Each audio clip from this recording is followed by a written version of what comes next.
ॐ सहना भवतु सहनौ भुनक्तु सह वीर्यं करवावहै तेजस्विनावधीतमस्तु मा विद्विषावहै।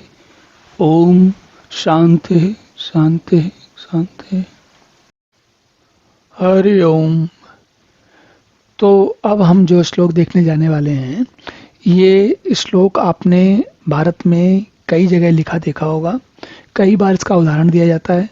और एक समय था कि कई हिंदी पिक्चरों में, हिंदी चलचित्रों में ये इस श्लोक का बिल्कुल आरंभ में इसका ये लिखा रहता था चलचित्र के पर्दे पर। क्या कहा जाता है यहाँ पर, और ये हमने सुना बहुत बार है। कर्मण्येवाधिकारस्ते मा फलेषु कदाचन मा कर्मफल हेतुर्भुर्मां ते संगोऽस्त्व कर्मणि। तो यहाँ बात बहुत सरल है। भगवान कह रहे हैं तुम्हारा अधिकार मतलब तुम अपनी बुद्धि को केवल कर्मों में लगाओ, उसके फलों में मत लगाओ। बुद्धि को अधिकार जो है बुद्धि का विषय है। तो कर्म करने में अधिकार है, मतलब कर्म करने में बुद्धि लगाओ, फलों में मत लगाओ। क्योंकि अगर तुम कर्मों के फल के हेतु होगे, मतलब कि तुम कर्मों के फलों पर ध्यान दोगे, तो तुम्हें कुछ बात सही नहीं रहे, आनंद नहीं आएगा।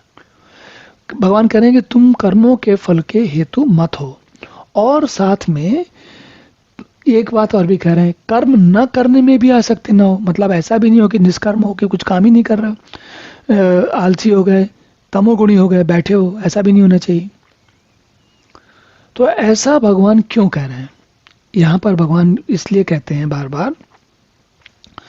देखिए, अगर एक उदाहरण लेते हैं, हम एक छोटा सा उदाहरण लेते हैं। ये श्लोक के बारे में सभी लोग जानते हैं, तो ज़्यादा बात करने का कोई अर्थ नहीं है, लेकिन एक छोटा सा उदाहरण लेते हैं। आप मान लीजिए आप कोई ऐसी जगह पे हो जहाँ पर कि आपके आसपास जो लोग भी हैं उन सब का, आप किसी मोहल्ले में आप 30-35 साल के उम्र के आयु के व्यक्ति हो या 40-50 साल की उम्र के आयु के व्यक्ति हो, और आपके मोहल्ले में जहाँ आप रहते हो वहाँ पर सब लोगों ने एक 100 मीटर की रेस जो होती है ना, दौड़ होती है, उसका आयोजन किया गया। उसमें देखा जा रहा है कि देखें हमारे मोहल्ले में जितने लोग हैं, और उसमें सब फ्री फॉर ऑल है, उसमें 15 साल का लड़का भी दौड़ेगा और 75 साल का आदमी भी दौड़ेगा। तो ये बात हो रही है कि देखें, अच्छा 100 मीटर की जो दौड़ होती है या 200 मीटर की दौड़ होती है, उसमें कौन कितनी आगे जाता है, कौन आगे आता है। अब ये एक बड़ा साधारण सा उदाहरण लिया है मैंने। ये भी एक अलग बात है कि सबकी दौड़ में दिलचस्पी नहीं है, लेकिन समझने के लिए देखिए। अब अगर आप 15-20 साल के उम्र के व्यक्ति हैं, तो स्वाभाविक है कि आपके शरीर में बहुत ऊर्जा है और आप दौड़ के फटाफट चले जाएंगे। लेकिन अगर आप 40-45 साल के हैं, तो निश्चित है कि आपकी ऊर्जा 20-22 साल के उम्र के व्यक्ति जैसी नहीं है। या आप 50-55 के, मान लीजिए 60 के हैं, तो आपको ये भी पता है कि हम नहीं जा सकते। लेकिन अब आपके पास क्या चाह रहा है, आपके पास क्या उपाय है? एक ही उपाय है कि आप अपने शरीर को बलिष्ठ बनाएं और दौड़ें, दौड़ने की रोज अभ्यास करें। अगर अभ्यास करेंगे तो कम से कम, भले ही आप 20 वर्ष की आयु के व्यक्ति से आगे ना दौड़ पाएं, लेकिन इतना जरूर होगा कि अगर 60 साल व्यक्ति का आयु का व्यक्ति है, 75 वर्ष की आयु का व्यक्ति है, तो 45 साल की आयु के व्यक्ति से आगे निकल जाएगा दौड़ते हुए। और ये बहुत साधारण बात तो नहीं है। लेकिन ये कब होगा? जब वो प्रयास करेगा। अगर वो एक ही जगह बैठे बैठे सोचता रहे कि मैं काश ऐसा हो जाए कि मैं जीत जाऊं, तो वो जीतेगा? वो कभी नहीं जीतेगा। जीतने का केवल एक ही मार्ग है कि वो इतना अच्छा प्रयास करे और अपने आयु, वय, सब शारीरिक परिस्थितियां, उन सब के हिसाब से। ऐसा नहीं है कि आप सारे काम छोड़ के कुछ भी करने लग जाओ।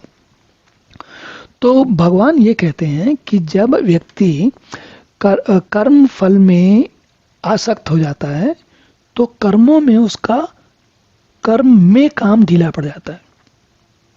इसलिए भगवान कहते हैं कि कर्म फल में आसक्ति मत करो, केवल कर्म को